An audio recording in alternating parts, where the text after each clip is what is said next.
afternoon, good evening, wherever you are. My name is Andrew Hobbs. I am EY's Centre for Board Matters Leader for EMEA, and I'm delighted to be your moderator for this ecoDa hosted webinar entitled Linking Executive Pay to Sustainability Goals, Some Practical Considerations. The clock is ticking on the world's sustainability challenges. Corporate sustainability had its conceptual origins in the late 1980s, but organizations around the globe still struggle to deliver real-world outcomes in areas such as global warming and modern slavery. Society and other stakeholders are leaning on businesses to take the lead, but their approach to corporate sustainability needs to dramatically change if they intend to deliver meaningful results. And these statements I've just made are supported in a piece of research we at EY released last week. Although it's not directly the subject matter of this webinar, it is nevertheless very relevant. So for our third EY Europe Long-Term Value and Corporate Governance Survey, we interviewed 200 corporate leaders in 15 European countries to examine how organizations are increasingly evolving to embed sustainability into wider business strategy. In analyzing the results, we found that a small group of high-performing sustainability governance experts, if you will, are driving both financial value and progress, compared with a long tail of beginners who still have much more to do. So let me share a few statistics. 76% of experts are optimistic about their company's revenue growth prospects over the next 12 months, compared with less than half of beginners. Over half of experts are very satisfied with the progress they have made to date in achieving the climate targets that are part of their approach to environmental sustainability, but this drops to a paltry 13% for beginners. Overall, our report finds that effective governance and board oversight is critical for driving sustainability from targets to concrete outcomes. Managing the tension between short and long-term priorities is of course key, and companies recognize that the sustainability governance journey has much further to go. But in terms of what can be done practically to improve, we found that there were a number of key areas that could make a real difference. Board dynamics, remuneration, and reporting can together deliver a systematic, accountable, and authentic approach to sustainability. If we look at remuneration specifically, the topic of this webinar today, the survey found that changing their approach and structures for awards and incentives, including executive remuneration, is a top 2 priority for governance transformation. But doing so raises complex questions, some of which we'll try and unpick today. Less than half of organizations have made sustainability a significant element of remuneration today. But as I mentioned earlier, the experts are much more likely to have an advanced approach.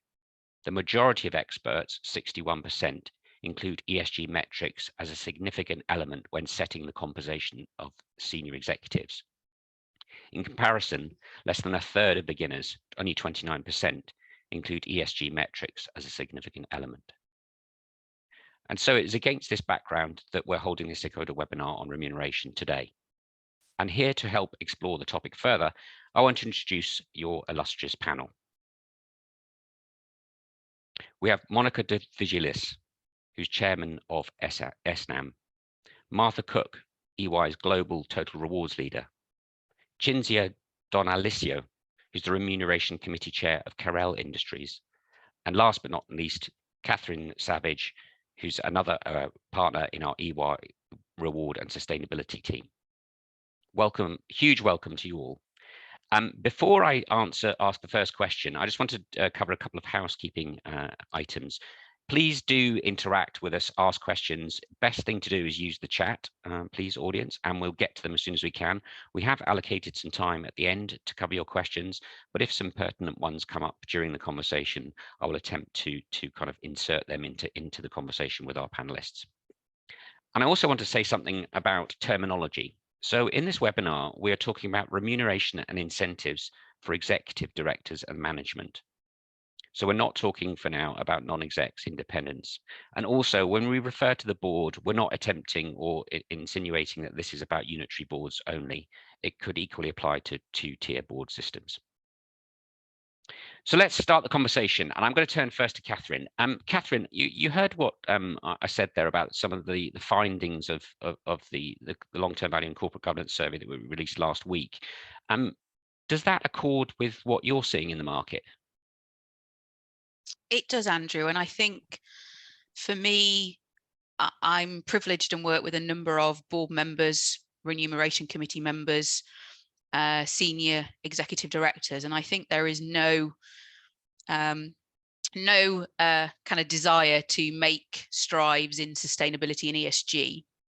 I think the piece that individuals struggle on is how to do that. So how can they be bolder? How can they navigate what is a difficult topic? I think the field and breadth of ESG and sustainability is vast. I think the limited nature of global standards, great data sets, complexities make it very difficult, particularly for remuneration committee members, to get comfortable around metrics they can include in either short-term or long-term incentives. So there's a nervousness. I think there's significant investor pressure that is emphasizing the need for progress in the remuneration space. But actually, remuneration committee members, certainly the ones that I support, are nervous about the need that targets may need to be restated, thinking standards data sets will evolve, which might mean they've got to make discretionary decisions when it comes to remuneration outputs. So I think there definitely is appetite. I think there does need to be more practical guidance around what board members and management can do now, so that this is not just pushed out, that it's in the too difficult box. Thanks very much. On that point about practical considerations and what boards can do now, we'll definitely get to that later in this webinar. So thanks for those introductory thoughts. Cinzia, let me turn to you. Why is it important? Why is this an important topic for boards, bringing sustainability goals into executive pay? Cinzia, you're on mute. Don't worry. Do you hear me? Okay. We hear you now. Much better. I repeat, thank you to everyone. So very shortly, I try to explain that first, starting from one consideration, the transition to a sustainable economy for sure is a complex but inevitable process today, with a consequent shift to a multi-stakeholder form of capitalism. When we talk about sustainability, we talk about a medium long-term perspective and focus on corporate purpose. So in this scenario, to align the corporate sustainability priorities with the executive compensation is a mandatory step, according to me, for board to accelerate the transition to a real sustainable business. The board had the opportunity, but also responsibility to accelerate and drive the changes, avoiding at the same time greenwashing and ensuring a consistency between corporate purpose, strategy, business, and risk management. And an adequate remuneration policy is the means to support this change, because allow to support individual and corporate performance, encourage a sustainable long-term success, and promote a sound risk management. But the remuneration framework should be competitive and fair, especially go beyond the usual attract and retain the right people objective. Must be and act really as a catalyst for positive change in the organization and for its stakeholder. That's why it's so important to take in consideration for board this issue and this responsibility.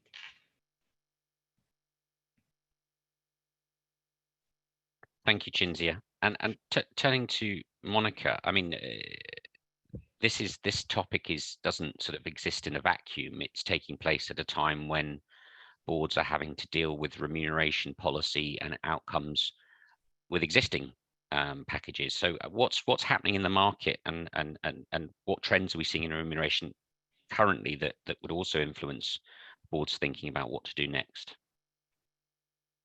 Hi, everyone. Thank you, Andrew, for the question.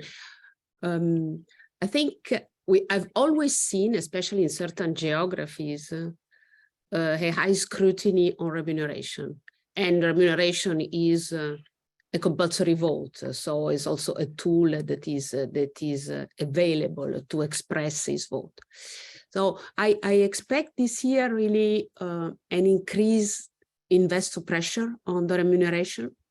And this for two order of reason, some related to pay and some not related to pay.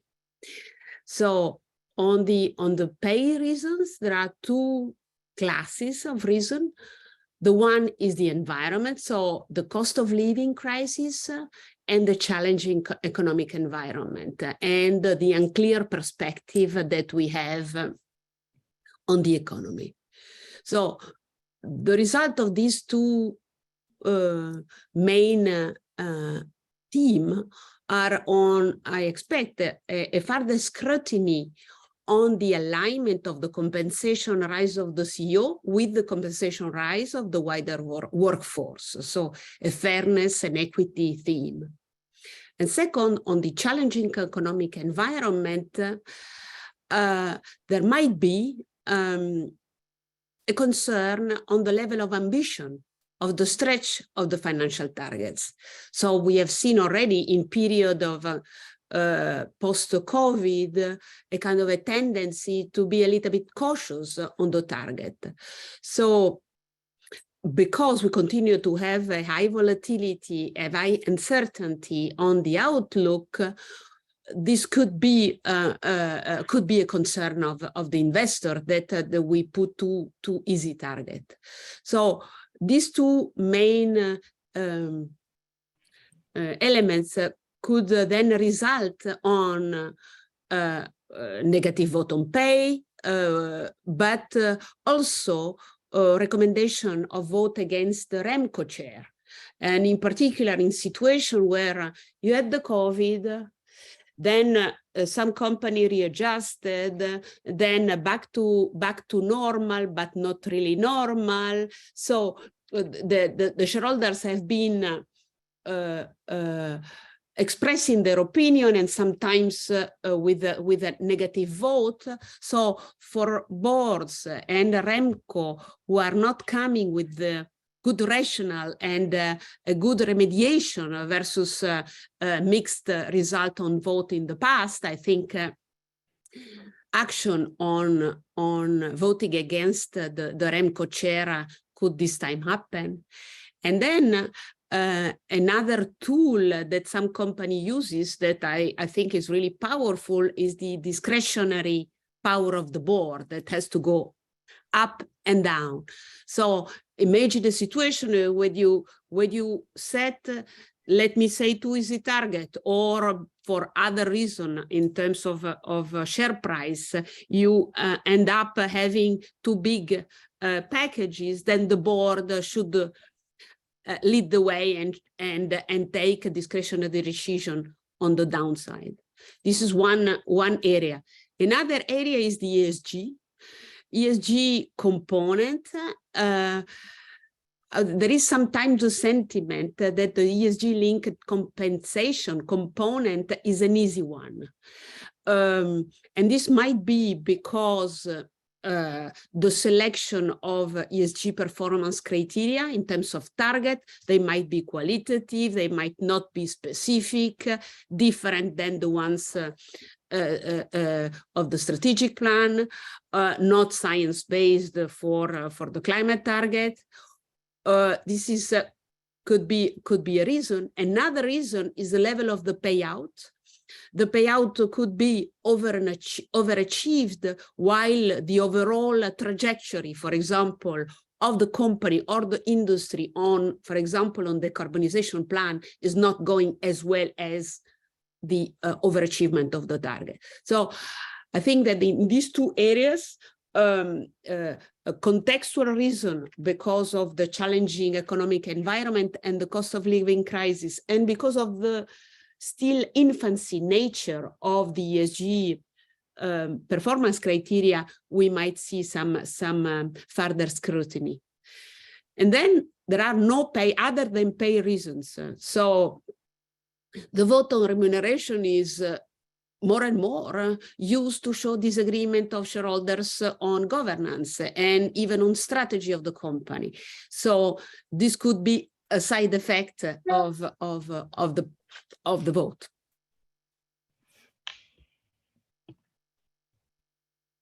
Thank you. A lot in there, and I was struck as well by what you said as being very much chiming with what Catherine was seeing in the market. You know, there's a number of issues with the outturns on pay generally, but a consciousness that ESG needs to become a component of remuneration and reward, but that brings with it its own challenges.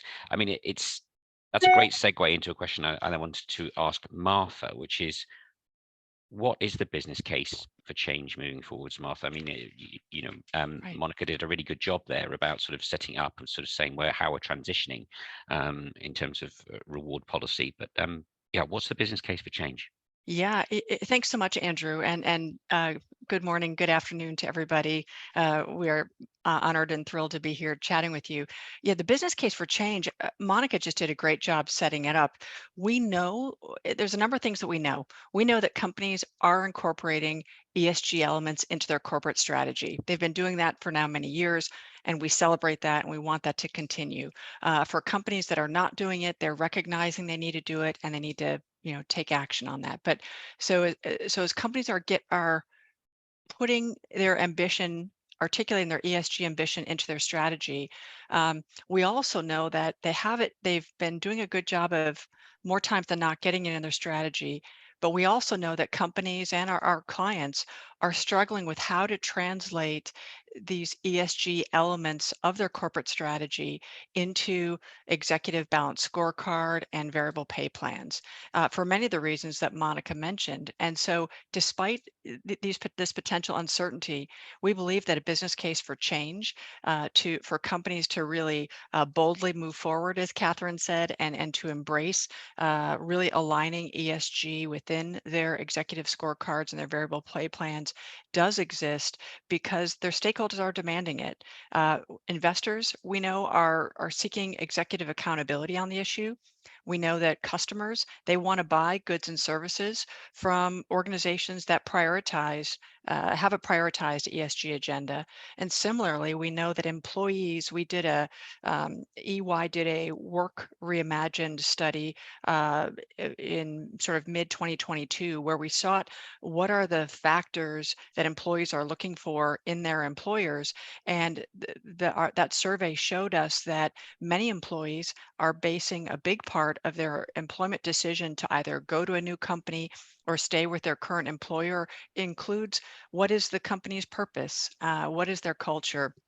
What are their ESG goals, and what are their DEI priorities? So to address these broader stakeholder needs, investors, customers, and employees, we believe that a compelling business case and opportunity exists for companies to demonstrate their commitment to both their commitment to and their accountability for this ESG progress, and to either introduce metrics that are not aligned yet, or to enhance the materiality and the weighting of the metrics that they already have in their balanced scorecard and their variable pay plans. Is that helpful, Andrew? We feel, for companies to feel confident to take action, pulling in one quick other item that Catherine mentioned, boards will need to get more comfortable with discretion. The pendulum on discretion, I think, swings back and forth over time. And I feel with ESG in particular, the pendulum for discretion is swinging more towards pro-discretion, because there's a real impetus and a need for boards and companies to get comfortable with uncertainty. And to do that, they need to continue to make a step forward and feel comfortable with making discretionary decisions. Thanks. Thanks. I wonder if I can ask a sort of cheeky follow-up question. Is this the sort of dynamic you're seeing in terms of pressure from customers, employees, investors, and other stakeholders? Is that something we're seeing throughout the world, or is it isolated to particular geographies? Interesting. My experience is it's a global phenomenon. You'll see bits and bobs of it in various places, but it's really a universal momentum. I don't know if others have a different perspective, or Andrew, from what you see with clients, but it's definitely a global phenomenon, not constrained to any one region. No, I mean, that's what I was expecting you to say. The reason I was being a bit cheeky was I was conscious of the sort of political narrative that's happening in the US on the debate, which seems to be disconnected from actually what corporates are feeling themselves, which is consistent with what you just said. Thank you very much. I'm going to turn back to Monica and Cinzia really just to reflect on what Martha's just said. And Monica's done some of that already. So let me turn to Cinzia. So the business case is there. Pressure from different stakeholder groups to leadership, companies' leadership. What are the challenges for boards in building these sustainable remuneration frameworks? And what are you seeing in the companies that you're involved with that your boards are doing to overcome them, or to attempt to overcome them? So let me turn to Cinzia first.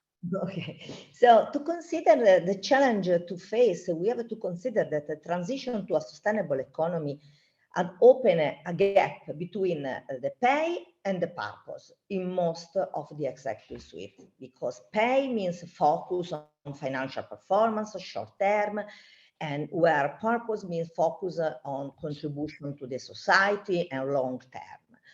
So they try to realign those two things. It's a must. It's also an opportunity for the board, but need to keep in consideration some important points. First of all, the inclusion on long-term incentive. The inclusion seems normal, but is not yet in many companies. Inclusion of long-term incentive is important to encourage executive to achieve or exceed the company strategic goal, to promote the long-term growth. It's important to attract, to retain, and to motivate talent, because it's useful to create loyalty. But what is important is to ensure that the selected ESG metrics are aligned with the strategy and reflect the corporate culture too. Keep in mind that the KPI are a means not only to measure performance, but also to drive the right behavior. But to achieve this objective, we need to avoid the very important, and as happened in most of incentive schemes, to have metrics that are a basket of topics, with the consequence, with the attention is spread out over too many factors, and the aggregate weight is often less than 5–10% of the total compensation, with the consequence to have a little impact on decision making. On the other side, a too high executive compensation linked only to operational goal is recognized that can lead to taking non-necessary risks and increase the probability of unethical and possible illegal behavior. So, first of all, ESG aligned with the strategy, but also ESG KPI that are material, durable, and auditable. Material means that it's important to identify which ESG metrics matter and which don't. Durable over a relevant time horizon, and auditable means measurable, means not qualitative but quantitative, and to have the right mechanism to measure it. Then it's also important that the targets are sufficiently stretched. Very often, we have a lot of ESG targets, but very trivial. That is not useful at all. It's important to consider the CEO and the employee pay gap and the effect of this on productivity and performance. And then, another important point is include in the remuneration framework well-being criteria. Economic is very important, but also not enough now. And always more, the new people, the new labor market requirements are in terms of well-being and welfare criteria. Another important point is the perimeter of the people involved. It should be not too small. Sustainability is something that involves all the companies. It's important to be transparent, but it's a tricky issue. It's important to be transparent in terms of reporting, but I wanted to share with you this point, that it's important, it's a tricky and sensitive point also in a discussion with the investors. When we talk about long-term incentive, a KPI in the long-term incentive, if these KPI are not trivial, but as real strategic, if I do disclosure ex ante, very often that means that I disclose ex ante my strategic objective. And sometimes this can go against, let me say, my policy in terms to protect my competitiveness against my peers. Different is exposed, that's for sure, but ex ante, that is something that stakeholder and a proxy are asking, is very often is something that I don't believe is useful. And then it's important to assure that the remuneration is in terms of structure and total amount is in line with the best practice, with the peers. So the comparison with the practice and the peer, it's very, very important.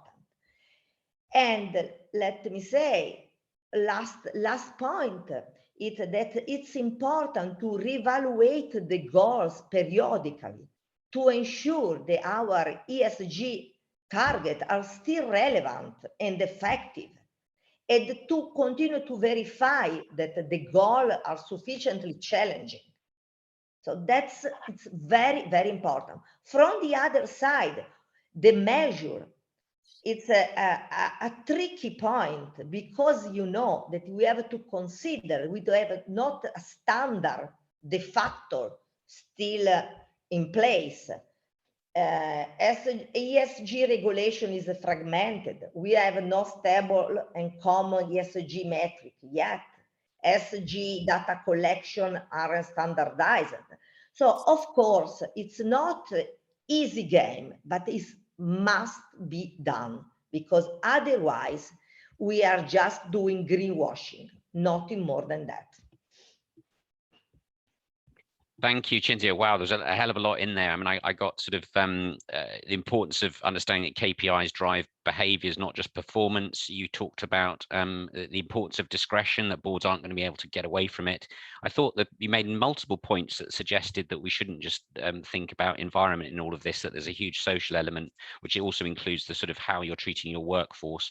And this point that it isn't, this thinking shouldn't be confined to just the executive directors, and that you need to take in a wider perimeter of individuals within the organization when you think about their reward and remuneration. And I'm sure I missed out points besides, but that was a hell of a lot in there. So thank you for that. I'm later on. I know there's more to come. We've got plenty of time for you to add and build on those points. No, indeed. That's an important point, very important. Let me turn now to Monica, just to kind of see if she's got anything to add to what Cinzia's just said. But also there's a question in from Christine who says, what is the percentage of the executive pay linked to ESG goals in most companies? I think what she means is, what's the average percentage, or what would feel right? Monica, got a sense of that in the companies that you're involved with? I know the general statistics is 20%. But I really recommend to think to your own case. Each case it would be specific, so, right? Yeah. So there is no specific. Some investors they recommend a weight, but for me the fundamental message is that the board have to be selective and decide a very few criteria, and the criteria on the selection of the criteria is value creation. So we should be ruthless there. So we're talking about pay. So we need this, the effort need to translate into value creation for short term, mid-term, long term. So the choice has to be on criteria that increase the top line, the gross margin, the EBITDA, the bottom line today, the day after, in the long so either a value creation or risk mitigation. So this criteria for me allows to be pretty selective. Diversity is, of course, for some companies, or is not for all, a criteria for value creation. You could decide to put it in the pay or not. But my idea was just to give you very few examples, very practical example, if you allow me, and you think we have the time for that. Please, yeah, just one, if you don't mind. Yeah. So, for example, what we did in SNAM in 2017 is we integrated within the LTIP. So SNAM is the largest European gas infrastructure operator. So we transport, store, and regasify gas, hydrocarbon or green gas and future hydrogen. So the strategic theme is where are our emissions residing? In methane leakage and some combustion CO2 emission. The methane leakage is the core, is in our responsibility. We can tackle with this. So we decided in 2017, instead of going to fancy third-party ESG opaque rating, to integrate within the LTIP the reduction of the methane leakage. And this resulted, of course, into investment in order to do so. So the result is that since 2017 to today, on a baseline 2018, SNAM reduced 40%, 45% the methane leakage. That is going well beyond what, and we have today a level, this is well beyond of what regulation states. So just an example how you can use remuneration to steer let's say strategy in cases where you might not have the business case, but the fact that the board put it into the pay then focus the attention to everyone on investment in order to make it happen. Thank you, Monica. That's a fantastic example. I think it raises a very interesting question about, and I suspect the answer is different for different companies, about allowing management to have the flexibility to deliver on wider ESG goals versus what you've just described there, very, very specific target embedded in the LTIP. So that's really, really interesting. To our audience, we've kind of just set the seat. Thanks to all the panelists for their intervention so far. We've kind of set it up, and you've hopefully seen what some of the issues are and how remuneration practice is changing. Some of you are probably saying, well, what do I do now, and how can I boil this down? And of course, this is where we start to show you a model. So I'm gonna turn to Catherine and Martha to say, you know, what can board members and others that are involved with setting a remuneration do? What sort of guidelines and principles can they follow to start sort of working this out for themselves? Thanks, Andrew. And Jonas, if we could go to the next slide. So for the audience, Martha and I have worked on a framework to support activation. So I think from the panel discussions, it's very obvious that bringing together many great minds, many great differing perspectives into the debate and into the discussion.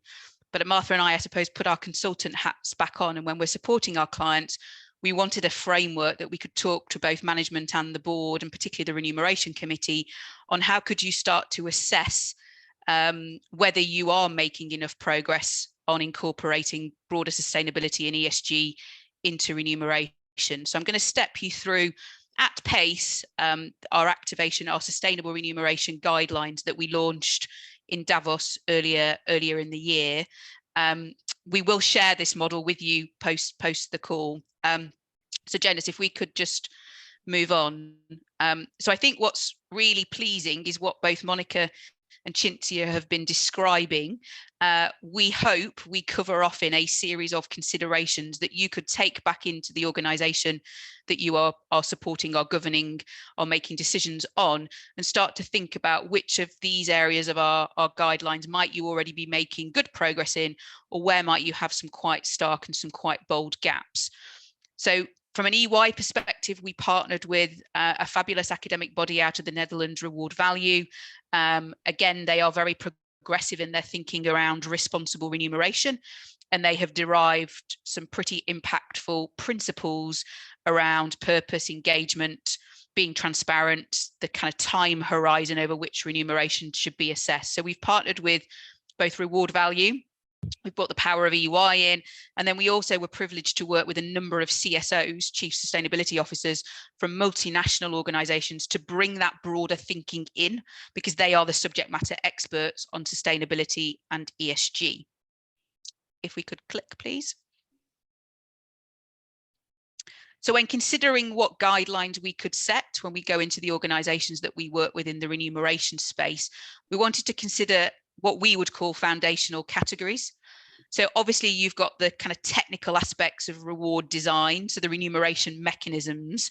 What are the investor expectations? What are the regulatory expectations? How might you define a metric? Over what time horizon might you want to assess the metric outcomes? How do you consider quality targets, metric types, the levels of performance, whether it be kind of stretch target? Many debates I have with remuneration committee members on that.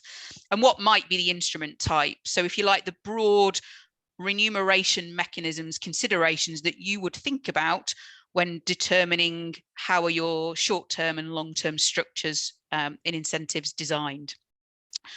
Similarly, you need to consider also governance. So how is the composition of your board effectively set up to bring in sustainability thinking, ESG thinking? Have you got the right expertise on the committees that are going to be signing off any changes you may wish to make? And similarly, how will the disclosures align in narrative? So we often see, and Martha and I would support on directors' remuneration reports, disclosing remuneration policy, single figure tables. So there's a very clear narrative, and you will see in most remuneration committee chair letters, a very clear narrative that ESG and sustainability is important. But is the output consistent and transparent with broader disclosures around sustainability? And we note a very lacking absence of global standards around reporting. So we know for global organizations, this is very, very difficult. So we considered foundational categories, bringing in the great minds from the partners that we worked with on this. And if we could click to the next slide. And so what did this mean? Well, it meant that we have designed 12 guidelines that can be practically reviewed and considered now if you were to take this framework back into your organization. And actually, we have structured this around reward mechanisms, governance, and disclosures.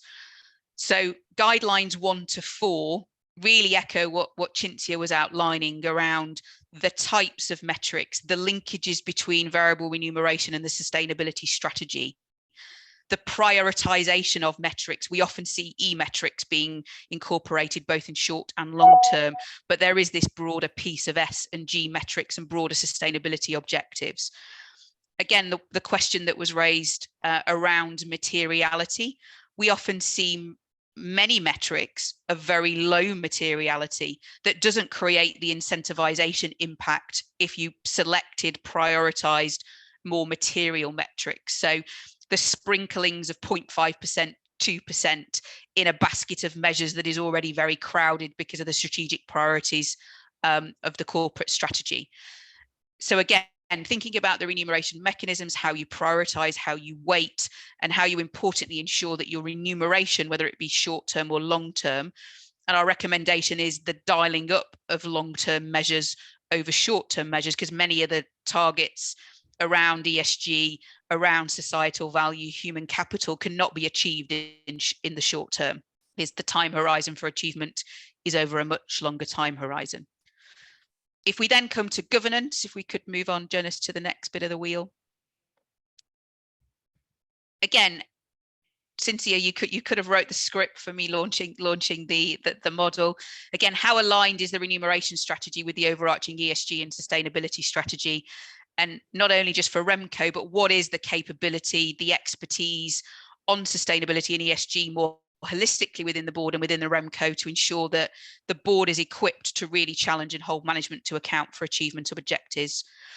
And the final piece of the wheel, closing to the right, Jonas, if you just move on, is around this disclosure piece. So opportunities where reporting standards are maturing, where there is clarity, bold commitments by many organizations, particularly around E. I think there's much more to do on the S piece. How are those reporting standards influencing decisions on what metrics, what weightings, what criteria will flow into long-term incentives?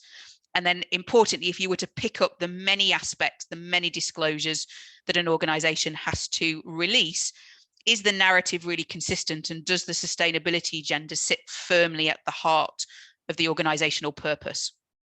So they are our 8 guidelines. How do we use them? We can go into an organization and we can do maturity assessments to work through each to understand where there are strengths and where there are gaps.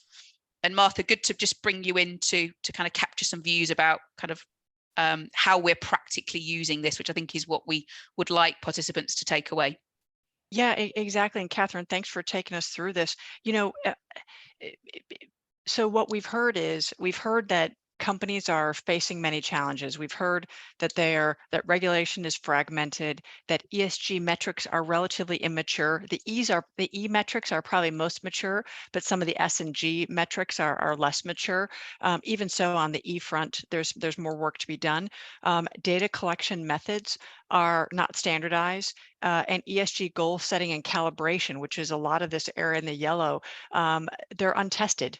You know, companies are really trying to figure that out. How do you take a 2050 metric or a 2030 metric and walk it back to 2023 to track interim progress? So that creates complexity. What this framework is intending to do is to really deconstruct that and to help companies sort of take this issue and break it down into bite-sized chunks, if you will, or activities that are aligned with each organization's business strategy. And despite these uncertainties of some of the fragmentation and the immaturity of some of the metrics, we still believe that it's all companies, no matter if you're far along in your sustainability journey or if you're new to really embracing some of these sustainability topics, the goal is to make incremental progress. So if you're far along in your journey, there's probably an element of this wheel where you might there's probably parts of this wheel where you'll be very strong, and maybe there's more to be done on governance, or maybe there's a way to harmonize your disclosures. The goal of this wheel is not meant to be used as a flogging, as a way to say, oh, here's what all you're doing wrong. Is trying to celebrate what you're doing and make incremental progress, because failure to act will be the biggest crisis for us. We have to keep putting one foot in front of the other and try to make incremental progress across these various categories. Catherine, any other thoughts or reflections from your perspective? It'd just be great if post-session any of this really resonates. If you think we've glaringly missed something, right, we'd love to get feedback. We are using this live with clients. We are looking at their maturity, but we do envisage this model, these guidelines will evolve as we learn more and as the agenda continues to get I suppose the external scrutiny that it demands. Yeah, and the last point I'd make is, we're starting at the top of the house. We're starting with how can we use this framework to look at executive remuneration. But the thought is that this is a shared responsibility, as Monica did a great job talking about. This is not just for the top of the house, it's for the whole organization. So the thought would be, can we get this right at the top of the house and show alignment and linkage and accountability to driving outcomes, and then cascade it more broadly? Because many times some of the balanced scorecards that are used at the executive level are just translated and cascaded down to the broader workforce.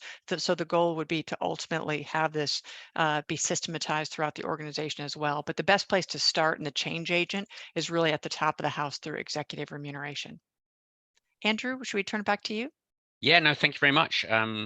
Really interesting and quick canter through, and certainly for me produced a much more logical flow than than the various items were going on around my mind.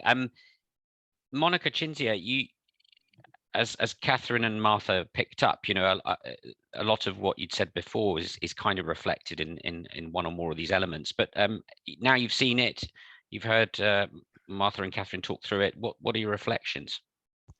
And I'll start with Cinzia. Okay, sorry. Let me say, first of all, the guidelines summarize very well, according to me, the principle of a responsible remuneration, identify governance, remuneration, and disclosure mechanism that are the three real pillars. Starting from that, I wanted to share my recent experience in Carel, the company where I'm independent director and chair of REMCO. Carel is an international company, is listed to the stock exchange, is a leader in control solution for air conditioning, refrigeration, and humidification, but it's also a family business with a strong corporate value and attention to the sustainability since the very beginning. So moving from the previous three pillars, what I wanted to underline, first of all, sustainability should be fully integrated in the corporate culture, in the group vision, strategy, and the process. It's very important. Second point, governance. It's very important to set up a strong and integrated governance for sustainability. In Carel, for example, at board level, specific delegation on sustainability have been assigned to an executive director in addition to the delegation assigned to the control, risk, and sustainability committee. Then, at the organization level, we set up a multifunctional steering committee with a representative from various functions, legal, communication, human resources, finance, and so on, and coordinated by the CFO. Why by the CFO? Because at the end, what is important is to measure, is to deal the sustainability target like the financial target, and to measure both, and to report both, if it's possible, in an integrated way, in integrated balance. And starting from that, we built an innovative remuneration schema, providing clear link between pay and purpose, and linking remuneration and, as Monica said, the generated value in line with the pay for performance, and always in a medium long-term perspective. We don't like to talk anymore about ESG KPI and business KPI because sustainability is really integrated in our business strategy. We just talk about meaningful, strategic, selected KPI. Of course, the E component, the environment component, is matter of fact in our situation is part of our business because our future development of our product and solution include carbon, the emission reduction, the usage of renewable energy sources, and so on. So everything, it's important to deal with the environment constraints. Recently, we put a lot of focus on the S component, the social component, through specific KPI measurable. Why this focus? Because the human capital management is very important, a very strategic issue. The competence and the shortage of competence are important strategic problem, because if you don't have the right competencies, if you don't have the right people, you are not able to reach your ambition strategic target. We set up both short-term and long-term schemas, but with KPI very clear, very measurable, and well balanced. Someone wrote in the question about the percentage of ESG. We don't distinguish between ESG and business, but I won't say that, as already mentioned, the percentage should be more than 20–30%, because otherwise it's not meaningful. And then last but not least, we set up an important reporting mechanism coordinated by our Chief Financial Officer function to track and measure our target. So summarizing, I think that it's very, very important to put in place a proper governance structure of sustainability, because sustainability spread and involve all the function of our company. No one can say, I don't care. So it's important to have adequate ESG competencies at board and remuneration committee level. Once again, not a specific ESG, but you need to know how to deal, how to address, and how to link this sustainability with the business and with the remuneration. And then, of course, we need to be committed to put in place a sustainable remuneration policy, because at the end, the remuneration is the mean to drive your strategy. Money drive everything.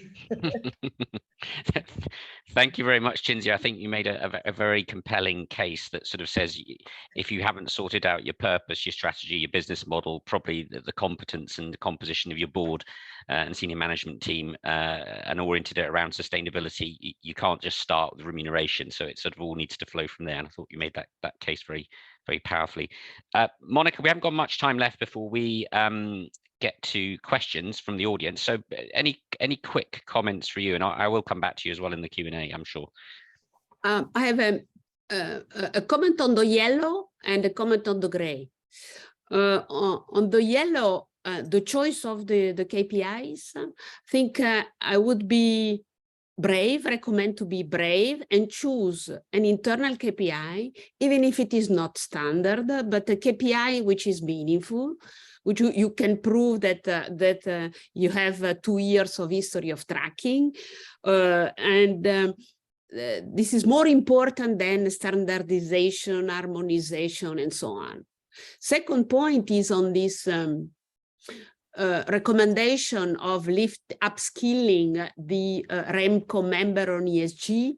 I'm a bit concerned on overboarding, both at the REMCO level and also on the audit committee for risk. So there is a similar phenomena of an agenda and a workload that is explosive. If there is an ESG committee should be invited, and this is the way we do typically, to help to set, to measure, to assess the ESG KPI. Same for risk, the kind of the horizon in terms of nature of risk and time span of risk is increasing so much that the audit committee is overloaded and might be needed, a dedicated risk committee might be needed. So my recommendation is to try to use every committee for this specific skill and not to recreate a mini board in every committee. Very good advice. Talent is scarce in all parts of the workforce, I think, on this agenda for sure. And I think good point, well made. Thanks, Monica. So let's turn to Q&As. I've got a few questions in the chat so far. Let's just turn. We've got a question about the methodology. I'm sorry, the model, Martha and Catherine. What sort of feedback are we getting, Betty, from clients? Skepticism, welcoming it with open arms, bit of both? Catherine, do you want to go first? Yeah, so definitely not skepticism. I think actually in the conversations I've been in today with both board members and management, so there was a reference to the role of management. Again, in any as any good remuneration consultant would advise, it's co-development, both management and the remuneration committee, no surprises on either side. But actually, I think welcoming practical activities organizations can take now, recognizing that the agenda is complex and will continue to evolve. So in most conversations, very pleased there's something that actually can be taken and acted upon. Yeah, and Catherine, the only thing that I would add is my experience has been in talking with companies that the importance of the topic to each organization is obviously unique to them, and it usually is a reflection on where they are in their journey. Are they in an industry or a sector where there's pretty advanced thinking and they've got activist shareholders and they are sort of in the thick of ESG? And for those organizations, they see this and they're like, yes, we could use this. Let's go. We've had a few that will cross their arms and say, yeah, we're not there yet. And there actually was a company that I had met with about a year and a half ago. And they were just like, yeah, this looks great, but I have too many other issues to deal with. So thank you, but no, thank you. And we said, okay, no problem. Just give us a shout if you ever want to bring this back up.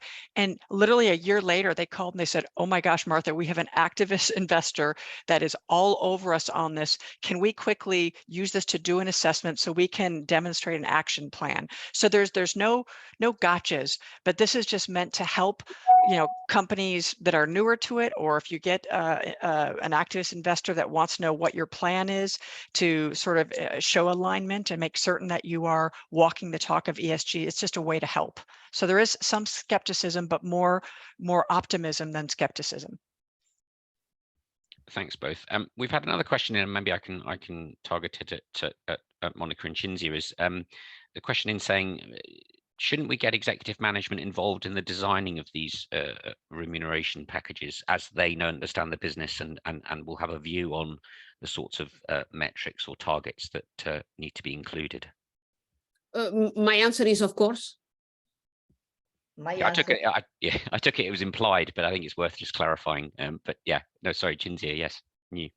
Yes, absolutely, yes, because it's important to have a comparison in order to select the right target, but respecting the different roles. It's very important, okay? Because the REMCO has a role to design, to propose something.